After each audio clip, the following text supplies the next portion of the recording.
같이 기도하시겠습니다. 사랑과 은혜가 풍성하신 하나님 아버지, 죄 가운데 있었던 저희를 주님의 피로 모든 죄를 용서해 주시고 또 몸된 교회 가운데서 교제하며 또 복음 전할 수 있도록 도와주신 감사드립니다. 코로나19로 인해서 우리가 말씀을 전하고 또 복음을 전하고 교제하는데 많은 어려움이 있습니다. 속히 이 문제가 해결되고 더 힘있게 복음을 전하고 또 서로 사랑 가운데 교제할 수 있도록 도와주시고 또 우리 안에 있는 그 기쁨을 또 복음을 전할 수 있도록 도와주시옵소서. 오늘 이렇게 귀한 구역 모임을 갖게 되었습니다. 함께 해주시고 주님의 사랑과 은혜 더 나눌 수 있도록 도와주시옵소서. 오늘 교제의 시종 주님께 맡기며 예수님 이름으로 기도드렸습니다. 아멘. 구역 모임 때는 요한복음을 배우고 있습니다. 요한복음 1장 4절 5절 보시겠습니다. 요한복음 1장 4절 5절입니다. 요한복음 1장 4절 5절 제가 읽어드리겠습니다. 그 안에 생명이 있었으니 이 생명은 사람들의 빛이라. 빛이 어둠에 비치되 어둠이 깨닫지 못하더라. 요한복음에 기록한 목적은 예수님께서 그리스도라는 것을 증명을 하고 또 그로 말미암아서 그를 올바로 믿음으로 영원한 생명, 영생을 얻게끔 하려는 것이 궁극적인 목적입니다. 그래서 요한복음 시작하자마자 예수님이 누구신지를 보여주고 있습니다. 예수님은 태초에 하나님과 함께 계셨던 말씀이다. 이게 요한복음 첫 번째 우리에게 주는 메시지거든요. 두 번째는 이제 오늘 본문을 읽은 것처럼 예수님은 누구냐? 사람들에게 생명의 빛이 되신다는 것을 말씀을 하고 계십니다. 여러분, 이 세상에서 가장 어두운 곳은 어딜까요? 가장 캄캄한 곳은 어딜까요? 마리아나 해구는 11,000m 정도 된다 그러죠. 그 바다 밑에 깊숙한 곳에 들어가면 빛도 들어오지 않아서 아주 캄캄하다 그러거든요. 또 어느 동굴은 너무 깊어서 빛도 들어오지 않기 때문에 너무너무 캄캄하고 그곳에 잘못 들어갔다가 죽고 뼈만 남는 그런 경우도 종종 많이 있습니다. 그런데 하나님 보실 때 이 세상에서 가장 캄캄한 곳이 어디냐? 가장 어두운 곳이 어디냐? 그것은 사람의 영혼입니다. 그 안에 무엇이냐면 죄와 사망의 어둠이 있거든요. 성경에서 어두움이다 이렇게 얘기할 때는 그 안에 죄가 있고 사망이 있다 그런 뜻입니다. 에베소서에 보면 너희가 전에는 어두움이더니 그랬는데 각종 죄가 거기 있었고 끝내 죽음을 당할 운명이라는 것을 보여주고 있습니다. 이 어두움 아시나요? 이 어둠 속에서는 가장 큰 특징이 앞을 못 보기 때문에 분간이 안 된다는 특징이 있거든요. 이게 전도를 하다 보면 진짜 똑똑한 사람인데 이 사람에게 복음을 전하고 하나님이 있음을 명명백백하게 여러 가지 증거가 있으니까 이렇게 얘기를 해도요, 이게 많이 배운 사람일수록 확실한 게 없어져요. 우리 그 서울교회 고대 수학과 교수님이 계십니다. 옛날에 수학과 학생을, 고대 수학과 학생이니까 똑똑하겠죠. 전도를 하는데 서울교회에서 그렇게 어떤 목사님하고 오랫동안 상담을 했대요. 근데 하도 이 학생이 이렇게 뭔가 확실한 게 없어가지고 저게 뭔지 아냐고, 나무를 가리키면서 저게 뭔지 아냐고 이렇게 물어봤거든요. 근데 이 학생 대답이 뭔지 아세요? 나무를 보고 저게 뭔지 아냐고 물어봤더니 글쎄요 그러더래요. 그때 엄청 깜짝 놀랐대요. 그러니까 많이 배울수록 분명한 것도 확실한 것도 잘 몰라요. 그리고 어둠 가운데 있으면 죄가 죄인지도 잘 모릅니다. 이번에 최순실 씨가 책을 하나 냈고 또 오늘 뭐 판결이 났다고 이렇게 되어 있는데 그 책에 보면 자기가 큰 실수를 했다. 박근혜 대통령을 만난 게 큰 실수였다. 뭐 이런 얘기는 해도 자기가 잘못됐다는 얘기는 한마디도 없어요. 저 같으면 아유, 박근혜 대통령이 그렇게 된 것에 대해서 굉장히 유감이고 내가 잘못했다. 이렇게 그 자체로 아무리 잘못이 없었더라도 그렇게 얘기할 것 같은데 이분은 그렇지가 않은 거예요. 또 신앙적인 어둠은 얼마나 큰지 모릅니다. 인도 사람들은 옛날에 인도에 큰 기근이 들어가지고 먹을 것이 없었어요. 그런데 농림부 장관이 힌두교니까 이 소를 신성시여서 소를 안 잡아먹거든요. 그래서 소는 잡아먹을 수는 없고 어떻게 기가 막힌 아이디어를 냈어요. 인도에 있는 소를 모아가지고 팔자, 외국에. 그래가지고 그 돈 가지고 먹으면 되지 않겠냐, 이런 아이디어 냈다가 잘렸습니다. 그러니까 뭐가 좋은지를 몰라요. 이게 되게 어두워요. 그리고 전도를 하다 보면 교회를 다닌 사람이 그렇게 많거든요. 교회를 그렇게 오래 다녔고 직분도 장로고 집사하고 성경도 그렇게 많이 배웠다고 그러는데, 여러분 이 복음이 얼마나 단순하고 명백합니까? 성경을 읽어봐도 아무리 봐도 이렇게 단순한 게 있을 수가 없거든요. 이게 명백한 게 있을 수 없거든요. 그런데 그 오랜 세월 동안 이걸 못 깨닫고 있어요. 이거 진짜 신기하지 않아요? 어떤 형제가 목사님께 여쭤봤답니다. 그러니까 구원 받고 우리 교회 안 나오고 자기 교회 떠날 생각이 없어서 목사님께 여쭤봤대요. 구원이 뭡니까? 거듭남이 뭡니까? 이렇게 물어봤는데 이분이 자꾸 이제 이게 신경이 쓰였나 봐요. 목사님이. 그래서 대답은 안 해주고 이 강당에서 그날 주제가 거듭남이었습니다. 근데 거듭남이란 뭐냐? 신앙의 업그레이드입니다. 그렇게 얘기했다는 거예요. 그 형제님이 그거 듣자마자 그 교회 이제 안 다니기 시작한 거예요. 왜냐하면 거듭나는 거, 구원받는 건 신앙의 업그레이드 정도가 아니거든요. 그러니까 뭐가 중요한지, 뭐가 핵심인지를 모르니까 이게 신앙적인 어두움에 있으니까 이게 뭔지 몰라요. 마치 가룟 유다 같습니다. 빛 대신 예수님을 3년 반 동안 쫓아다녔거든요. 진짜 밝은 빛 안에 있었다고 할 수가 있습니다. 그런데 3년 반 쫓아다녔는데 예수님을 진짜 자기 영혼의 빛으로 생각을 하는 게 아니라, 생명의 빛으로 생각하는 게 아니라 예수님은 뭐라고 생각했죠? 뭐니 해도 머니로 본 거죠. 자기 문제, 육신적인 문제 해결할 뿐. 근데 안 해결해 주니까 팔아먹은 거잖아요. 3년 반 쫓아다녀도 이게 마음속 어둠이 하도 짙기 때문에 이 안에 그 말씀을, 그 3년 반 동안 그 들은 말씀, 그 행적, 그걸 봐도 깨달을 수 없을 정도로 이게 어두웠거든요. 완전 소경입니다. 태평양 가운데 100몇십 년 동안 떠있는 병이 있었습니다. 그래서 어떤 사람이 해변가에서 주워서 보니까 그 편지가 있다 그러거든요. 놀라운 것은 그 안에 물방울이 하나도 들어가지 않는데, 바닷 가운데 있어도 물방울이 들어가지 않는 수가 있거든요. 이 세상 사람들이 어두움 가운데 있으면 이상하게 신앙적인 어두움이든 세상적인 어두움이든 이게 딱 들어오면요, 빛을 비춰도 이거 몰라보는 게 있습니다. 놀라운 것은 이 어두움이 이런 특성이 있습니다. 여기 5절 보시면 빛이 어둠에 비치되 어둠이 깨닫지 못하더라.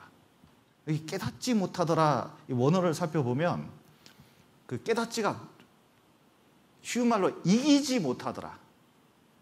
이기려고 했다는, 눌러 제압하려고 했다는 겁니다. 그러니까 뭐냐면 빛이 왔는데 빛을 그냥 순순히 받아들이는 게 아니라 빛을 안 받으려고, 빛을 이겨먹으려고 어둠이 그랬다는 뜻이거든요. 왜 그러냐? 여기 요한복음 3장 보시죠. 3장 19절입니다. 그 정죄는 이것이니 곧 빛이 세상에 왔으되 사람들이 자기 행위가 악함으로 빛보다 어두움을 더 사랑한 것이니라. 악을 행하는 자마다 빛을 미워하여 빛으로 오지 아니하나니 이는 그 행위가 드러날까 하며 진리를 쫓는 자는 빛으로 오나니 이는 그 행위가 하나님 안에서 행한 것임을 나타내려 함이라 하시니라. 예.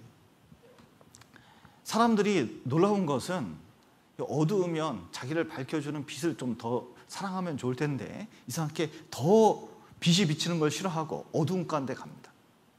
제가 어떤 자매님 이사하는데 좀 도와주려고 젊었을 때 간 적이 있었거든요.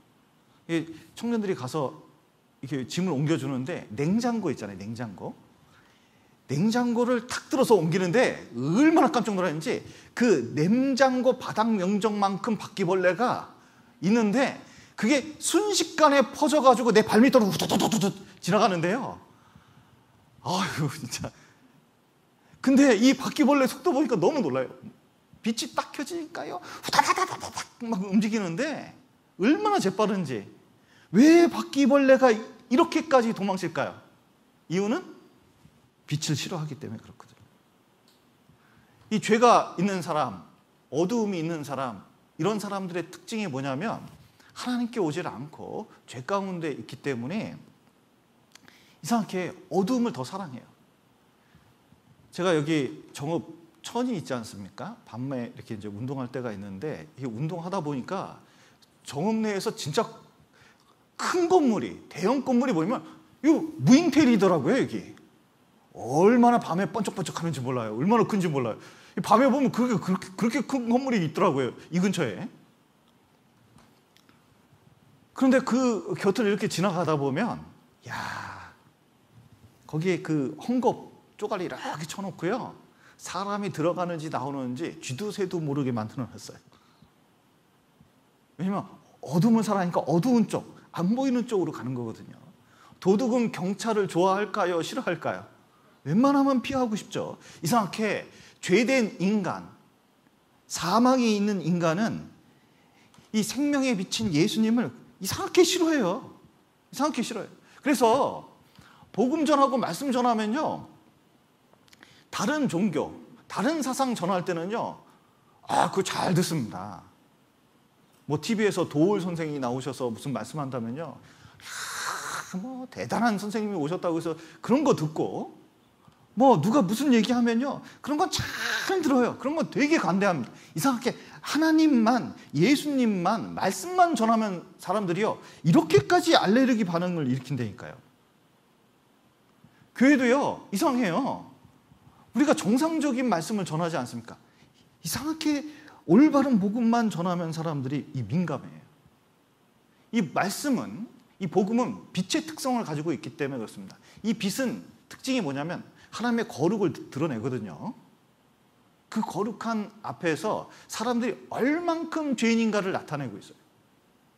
우리 성경 강연의 복음 이렇게 쭉 전하다 보면 가장 하이라이트 중에 하나가 뭐냐면 이 죄거든요. 죄 건너뛰고 복음 얘기하면 깨달을까요? 못 깨달을까요? 못 깨닫잖아요. 이 복음은 특성이 죄를 깨달아야만 복음이 귀한 거 알거든요. 그런데 이 죄를 드러낸 것은 너 잘못했다, 너 죽을 놈이다, 그것을 나타내기 위해서 그런 것이 아니라 구원받으려면 거쳐야 되는 관문 중에 하나거든요. 그래서 이 복음의 빛, 예수님이 앞에 나와서 구원을 받으려면 이 죄 문제를 인정할 필요가 있습니다. 그런데 세상 사람들은 그런 걸 잘 인정하지 않아요. 그런데 점점 이 세상은, 이제 보십시오, 이 깨닫지 못하고 이렇게 가다간 점점 이 세상은 점점 발전돼 갈까요? 점점 어두운 가운데서 멸망의 길로 갈까요? 세상 사람들은 이 세상이 엄청나게 발전돼 가고 있다고 생각하거든요. 점점 시간이 가면 좋은 세상이 올 거라고 생각하거든요. 근데 성경을 아는 우리가 딱 보면 이 세상은 점점 발전돼서 점점 밝아지는 세상이 옵니까? 점점 죄악된 세상이 와가지고 점점 멸망하는 세상으로 지금 치닫고 있습니까? 어떤 것 같으세요? 분명히 이 세상은 영적으로 점점 어두워져 가고 있고, 그리고 멸망 쪽으로 점점 가까이 오고 있다는 것을 구원받은 사람은 이게 피부로 느낄 수가 있거든요.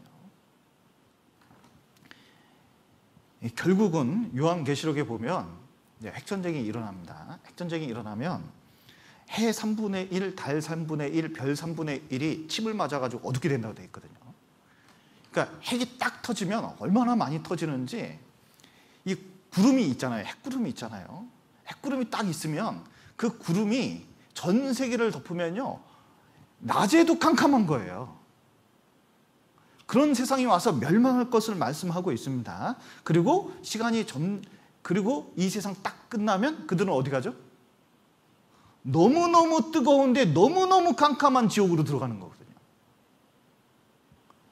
그들은 완전히 어두운 가운데서 헤어날 수 없다는 것을 우리는 잘 알고 있습니다. 그런데 이제 이 어두운 가운데 빛이 비치셨습니다.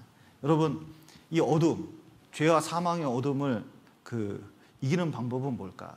이 어두운 거 이기려면요, 싸움을 잘해야 될까요? 바람을 잘 붙여야 될까요? 이 빗자루로 쓸어보면 어둠이 나갈까요?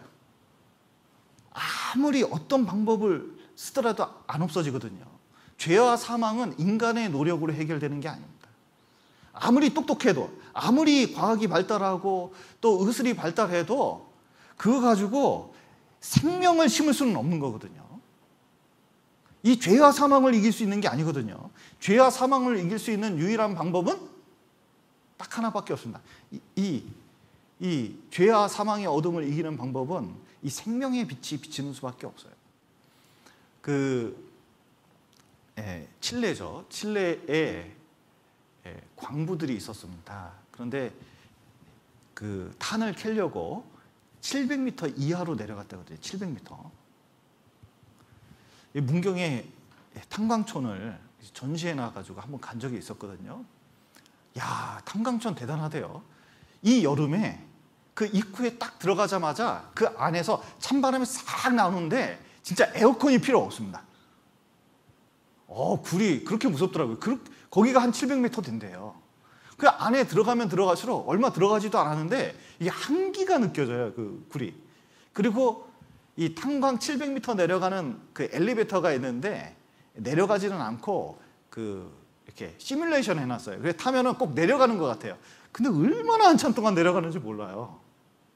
근데 거기에 표지판, 그 포스터 하나가 있는데 뭐라고 되냐면 탄광촌에다가 탄광촌 여기가 완전히 지옥 같은 곳이라고 이게 시를 써놓은 것도 있더라고요.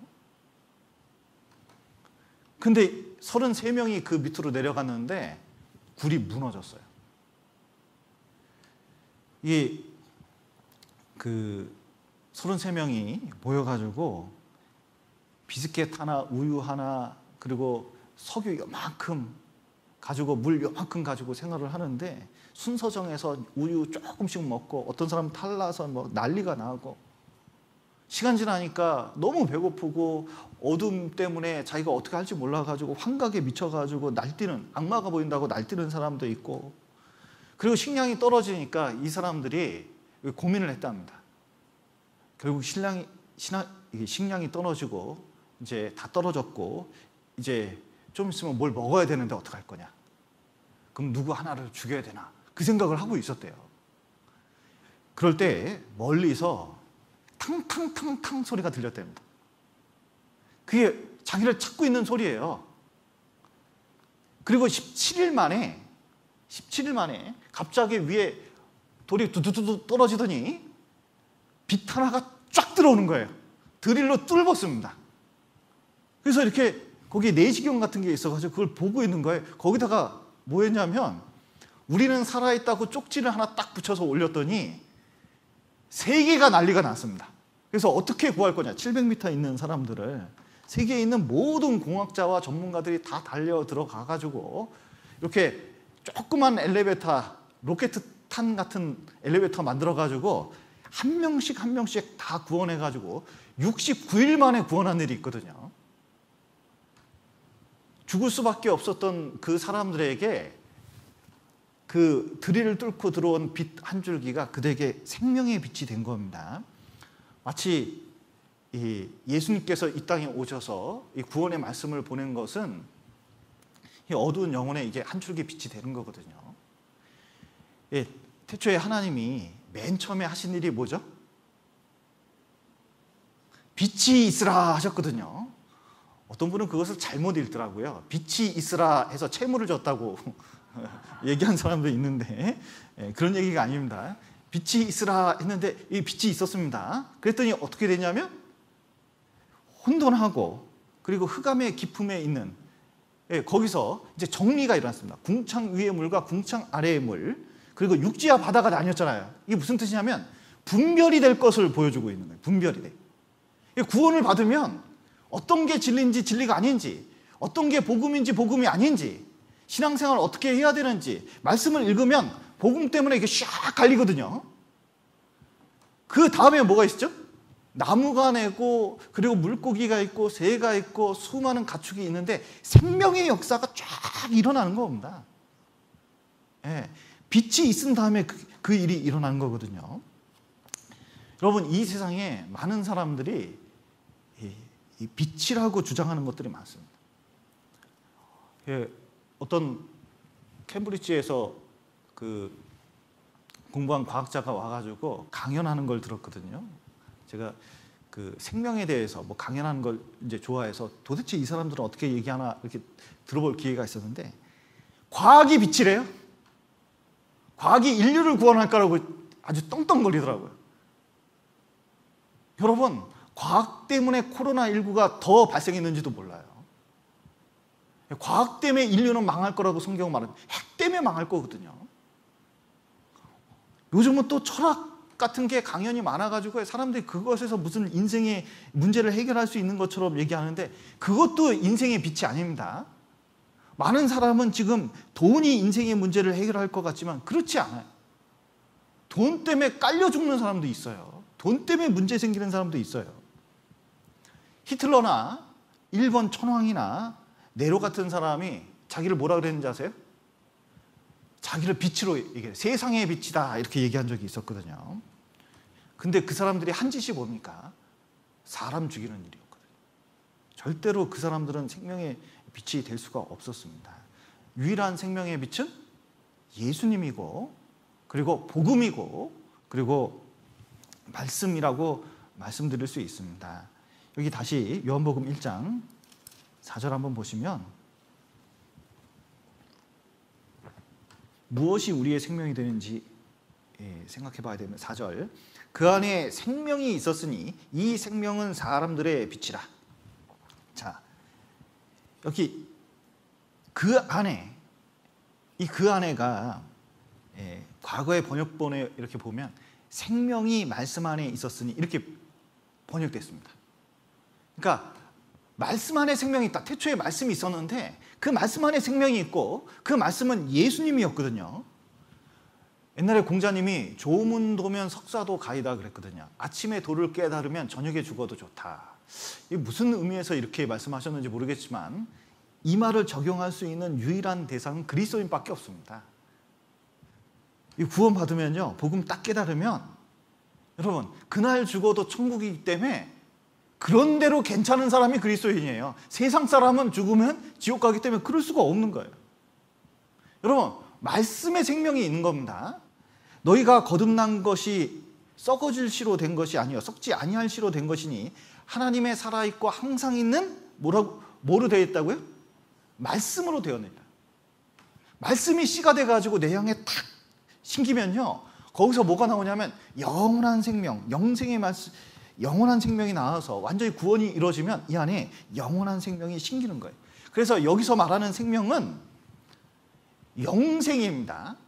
영원한 부활 생명이에요. 그러니까 이 세상에 있는 그 짧은 생명을 말하는 게 아닙니다.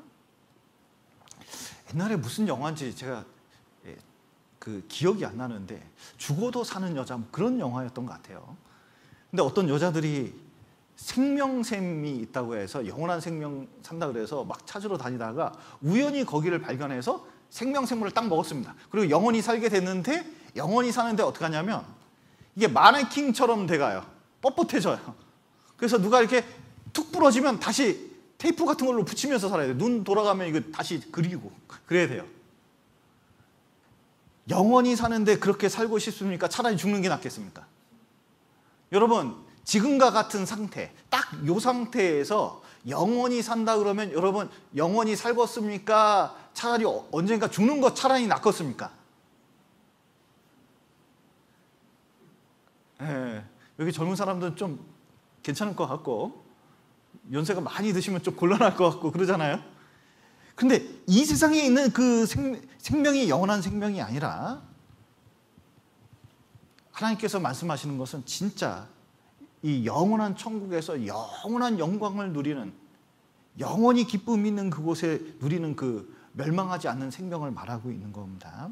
그래서 그 말씀을, 복음을 깨달았을 때 그것이 우리 안에 딱 들어오게 되어 있는 거예요. 그래서 이것을 딱 깨닫게 되면 변할 수밖에 없어요.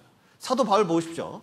다메섹 도상으로 쭉 가다가 진짜 이 그리스도인을 핍박해서 잔멸하려고 탁 들어가다가 빛 가운데서 누굴 봤어요? 예수님 봤습니다.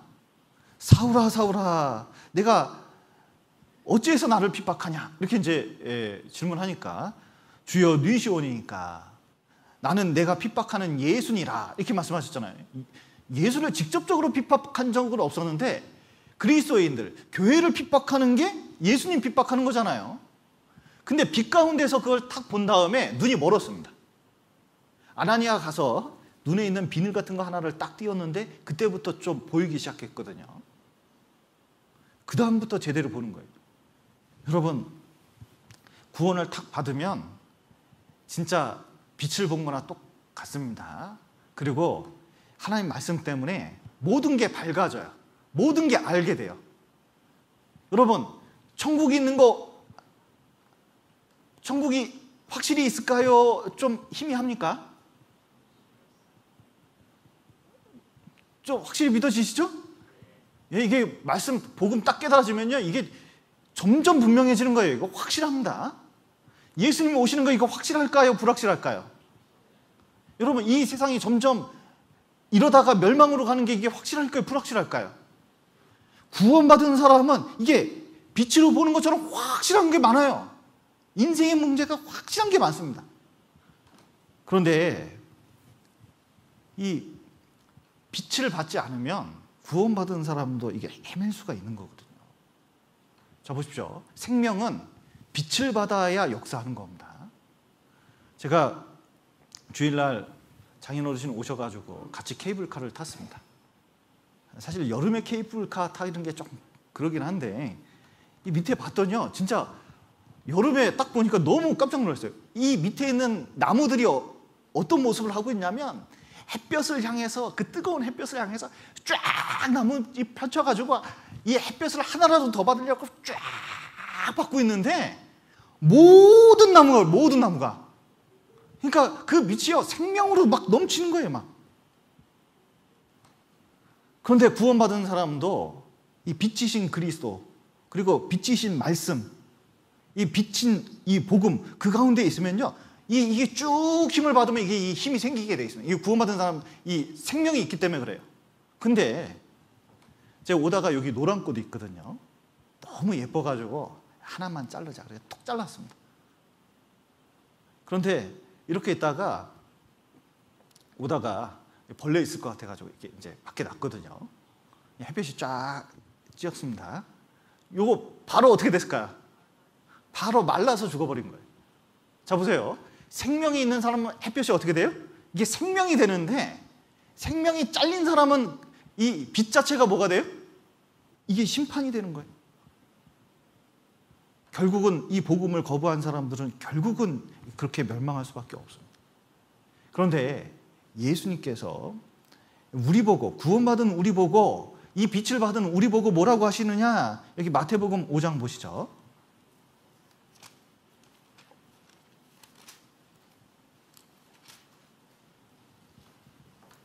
마태복음 5장 14절.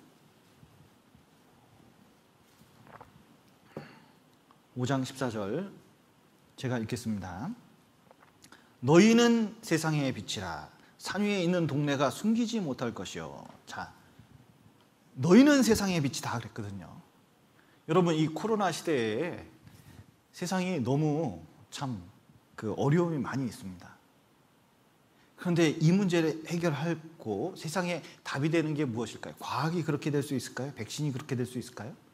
성경은 뭐라고 말씀하시냐면 우리가 구원받은 우리가 세상의 빛이다. 여러분 보십시오. 여기 정읍이 있습니다. 정읍.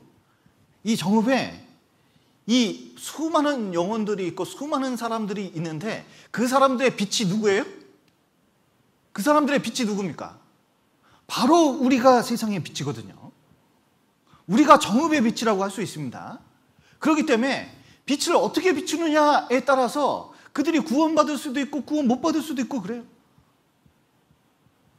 여러분, 예수님은 진정한 빛이라고 할 수가 있죠. 발광체라고 할 수 있습니다. 태양과 같아요. 구원받은 그리스도인들은 발광체는 아닙니다. 반사체라고 할 수 있어요. 달과 같은 반사체입니다. 그럼 빛을 받아가지고 이 지구, 이 세상에 빛을 어떻게 비췄느냐에 따라서 완전히 달라지는 거거든요. 그런데 달이 종류가 있어요. 달달 무슨 달, 쟁반 같은 보름달도 있고, 그 다음에 또 뭐 있죠? 반달도 있습니다. 반달을 어떻게 하냐면 이렇게 받아가지고 한쪽이 가려져서 지구에 반만 비치는 거죠. 그 다음에 초생달도 있습니다. 초생달은 조금 빛받아가 조금 비치는 거예요. 그런데 우리도 세상에 비칠 때 하나님께 비침을 받고 그 다음에 그들에게 비치는 거거든요. 그러니까 하나님께 내가 어떻게 노출되고 어떻게 말씀과 복음을 받아들이고 세상에 어떻게 비치느냐에 따라서 내가 세상에 빛된 노릇을 어떻게 할 수 있는지 보여주고 있습니다. 놀라운 것은 달 중에 초생달 다음에 뭔지 아셔요? 초생달 있잖아요. 초생달 다음에 뭔지 아세요? 네, 깜깜한 달이 있습니다. 여러분, 다른 달인데 달이 뜨긴 떴어요. 뜨긴 떴는데 빛이 하나도 없는 달이 있다는 거 아셔요? 그래서 태양이 지구를 비추면 이 지구 그림자가 달을 온전히 가립니다. 그러면 그 달이 어떻게 보이냐면 밤에 달이 있는 게 있는데 달이 안 보여요. 완전히 세상에 가려버려서 그런 겁니다. 그런데 우리가 신앙생활 가운데서도 완전히 이 육신 가운데 세상에만 관심이 있으면요, 이 세상에 대해서 전혀 빛된 노릇을 못하는 그런 삶을 살 수도 있어요. 어떤 사람, 한 사람이 있는데 미국에 어느 날 길 가다가 길에서 $100, 우리나라식으로 하면 한 10만 원짜리 주웠답니다. 얼마나 기쁜지. 10만 원짜리. 그 다음부터는 길 갈 때 땅만 쳐다보고 갔대요. 그래서 10년 동안 이 사람이 주운 게 뭐냐면 $12하고 핀 29,000개. 의미 있습니까? 의미 없습니까? 차라리 그 시간에 딴 거 있으면 얼마나 참 더 찬란하게 살았겠어요. 여러분, 구원받은 사람은 그렇게 살면 안 됩니다. 여기 데살로니가 전서 보시죠. 데살로니가 전서 5장 4절입니다. 5장 4절. 5장 4절부터 제가 읽겠습니다. 형제들아, 너희는 어둠에 있지 아니하매 그날이 도적같이 너에게 임하지 못하리니 너희는 다 빛의 아들이요 낮의 아들이라. 우리가 밤이나 어둠에 속하지 아니하나니 그러므로 우리는 다른 이들과 같이 자지 말고 오직 깨어 근신할지라. 예.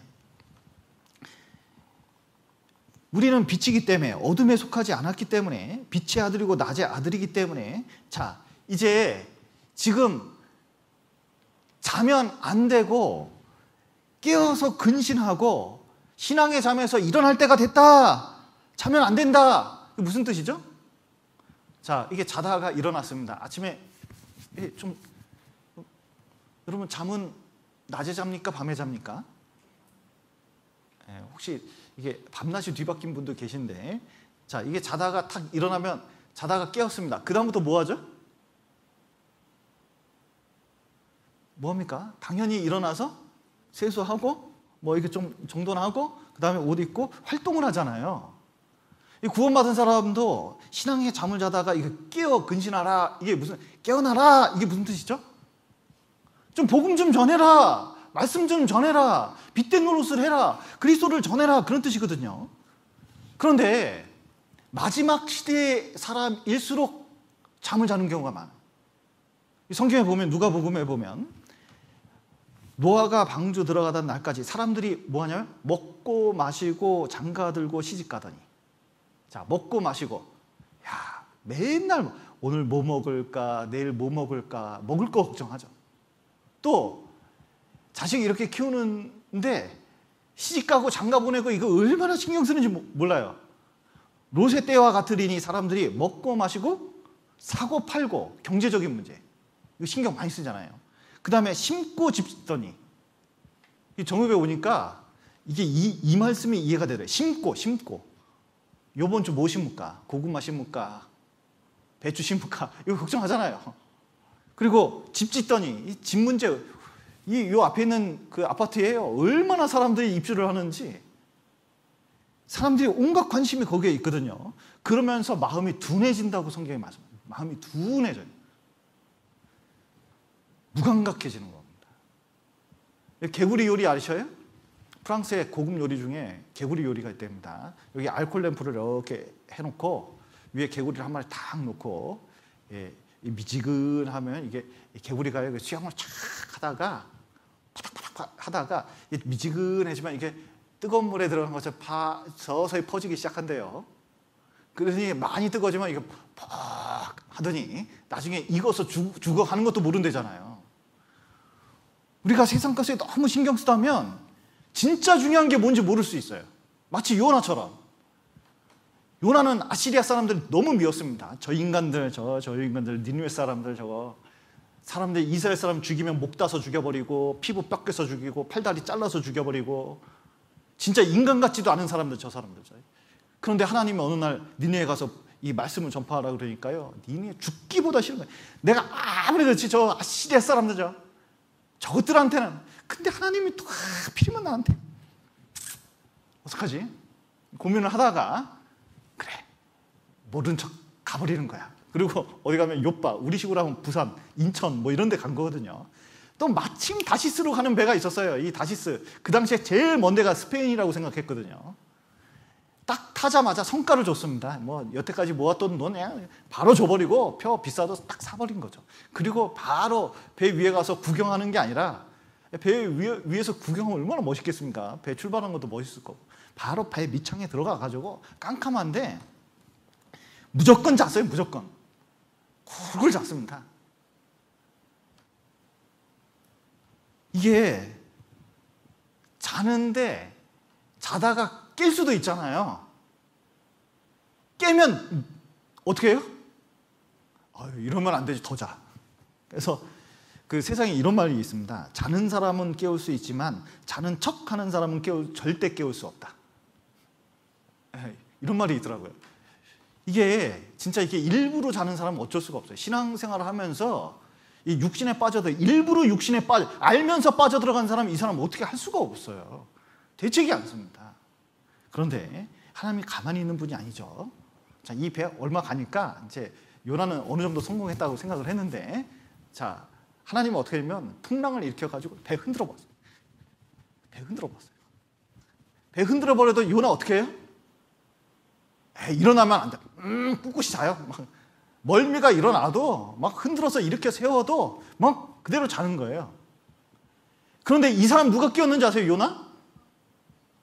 요나 보시죠. 요나서 보시겠습니다. 요나.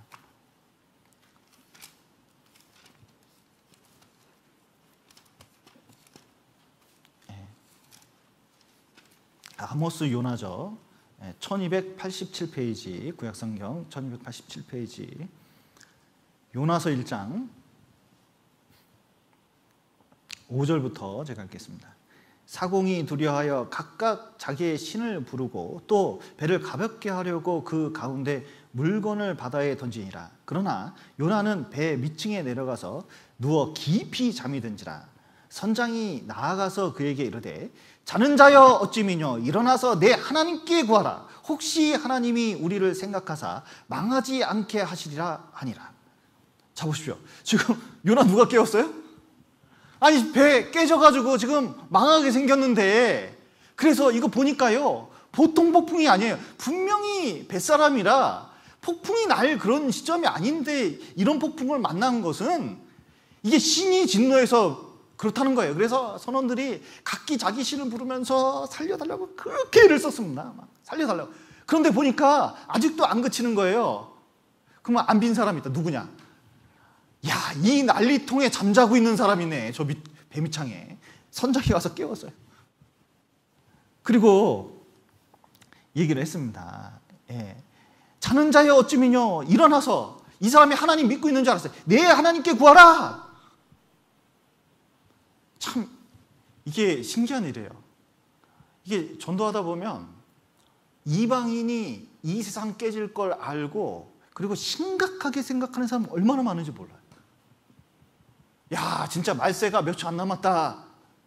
맨날 연말마다 보여주잖아요. 그리고 점점 종말로 가고 있다. 지금 문제가 점점 환경 문제 너무 심각해진다. 이 코로나 이게 장난이 아니다. 근데 구원받은 사람은 너무 많이 들으니까 이게 심상한 거예요.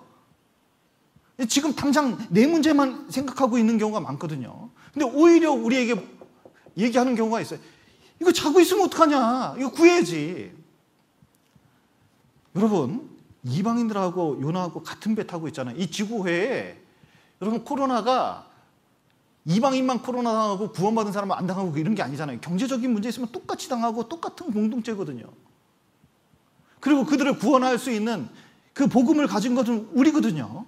근데 문제는 그걸 드러내고 전해야 되는데 이게 알면서 모른 척하면 이게 답이 없습니다. 그래서 성경은 이렇게 말씀하십니다. 여기 이사야 60장 한번 보시죠. 너무 중요한 말씀이죠. 우리 시대에 우리에게 하고 있는 말씀입니다. 60장 1절. 구약성경 1040페이지 이사야 60장 1절. 일어나라, 빛을 발하라. 이는 내 빛이 이르렀고 여호와의 영광이 내 위에 임하였음이니라. 보라, 어둠이 땅을 덮을 것이요 캄캄함이 만민을 가리우려니와 오직 여호와께서 내 위에 임할 것이며 그 영광이 내 위에 나타내리니 열방은 내 빛으로 열왕은 내 비치는 내 광명으로 나오리라. 예, 이제 어둠이 곧 덮일 거고 캄캄함이 만민을 가리울 거고 완전히 이제 망해 갈 건데 이제 구원받은 사람 뭐 해야 되냐? 이제 일어나고 빛을 발해야 된다. 복음 전해야 된다. 말씀 전해야 된다. 우리는 빛이고 이 작은 촛불 하나가 온 땅에 생명을 나눠주고 하면요, 온 땅을 덮을 수가 있거든요. 우리가 이 정읍에 구원받은 사람이 이 마음을 모아가지고 이 복음을 전하면 이 정읍이요, 이 하나님의 빛으로, 이 복음의 빛으로, 말씀의 빛으로 꽉 찰 수가 있습니다. 저 개인적으로는 이 유튜브에 제 말씀 올라가는 걸 극히 싫어하는 사람 중에 하나거든요. 근데 정읍에 와서 보니까요, 아니 우리 교회를 이상한 교회로 오해하는 사람도 있고 이게 뭐 주소가 이상하게 신천지하고 꼬여 있어요. 그러다 보니까 복음 전하는데 이게 어려움이 있잖아요. 그리고 우리 교회가 잘못되지 않았다는 걸 알아야 되는데 사람이 모를 수가 있거든요. 이 말씀을 정읍교회 유튜브에 올린 것은 뭐냐면 정읍교회하고 연결되라고. 정읍교회하고 연결되는 게 이게 중요하거든요. 그리고 한번 들어보라고. 이 구원받은 사람 좀 자신 있게 전할 필요가 있습니다. 우리 말씀 들어보라고. 이게 뭐가 잘못됐냐고 이게. 그래서 한 사람이라도 건지면 돼요. 한 사람이라도 건지면 됩니다. 그래서 다른 건 몰라도 우리가 이제 이 말씀이 이 정읍에 활발히 좀 전해질 수 있도록 마음을 좀 합했으면 좋겠습니다. 특별히 이 생명의 빛, 생명의 말씀, 또 그리스도 복음을 이제 다다음 주 22일부터 전하잖아요. 진짜 기도 많이 해야 될 것 같아요. 이 뉴스만 보면 스트레스 쌓여가지고 강화된 생활 속 거리두기를 만약에 이게 조금 50명씩 증가해가지고 다음 주에 이제 되면은 우리 전도집회 못할 수도 있어요. 네. 또 중간에 하다가 안 해야 될 수도 있는 수가 생겨요. 그럼 어떡합니까? 근데 이 문제를 가지고 어떤 사람은 그 기간에 그게 생명이 될 수 있기 때문에 꼭 이게 기도해 주시고 우리가 복음을 전할 수 있도록 좀 마음을 모으는 것이 꼭 필요하다고 생각됩니다. 예, 같이 기도하시겠습니다. 사랑과 은혜가 풍성하신 하나님 아버지, 죄 가운데서 저희를 구원하시고 또 몸된 교회 가운데서 교제할 수 있도록 도와주신 감사드립니다. 우리가 생명의 빛을 받아서 세상의 빛이 되었습니다. 우리가 더 비칠 수 있도록 이 마지막 때에 허락해 주시고 우리를 통해서 구원의 역사가 나타날 수 있도록 도와주시옵소서. 6월 22일부터 대전도 집회 있습니다. 함께해 주시고 꼭 할 수 있도록 도와주시고 또 생명의 역사가, 구원의 역사가 우리 가운데 나타날 수 있도록 도와주시옵소서.